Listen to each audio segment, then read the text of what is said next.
LKG పిల్లవాడి దగ్గర నుంచి ముసలివాళ్ల దాకా అందరూ ఇప్పుడు చాట్ జీపీటీనే నమ్ముకుంటున్నారు.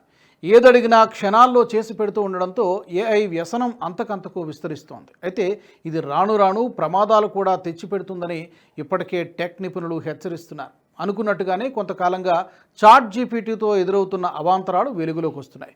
చాట్ జీపీటీ సలహా నమ్మిన ఓ స్పెయిన్ జంట ఎయిర్పోర్టులో చిక్కుకుపోయిన ఘటన తాజాగా వెలుగులోకి వచ్చింది. దీంతో టికెట్లు బుక్ చేసుకున్న వారు విమానం ఎక్కలేకపోయారు. ఇదంతా చాట్ జీపీటీ ఇచ్చిన తప్పుడు సలహా వల్లే జరిగిందని, గతంలో తాను తిట్టినందుకు చాట్ జీపీటీ ఇలా ప్రతీకారం తీర్చుకున్నట్లుందని సదరు యువతి వాపోయింది. స్పెయిన్కు చెందిన మెర్రీ కాల్డాస్ ఆమె బాయ్ ఫ్రెండ్ అల్జాండ్రో సిడ్ ఇటీవల ప్యూర్టోరికోలో పర్యటించాలని నిర్ణయించుకున్నారు. అందుకు ఏర్పాట్లు చేసుకుంటూ వీసా అవసరమా లేదా అనేది తెలుసుకోవడానికి చాట్ జీపీటీని అడిగారు.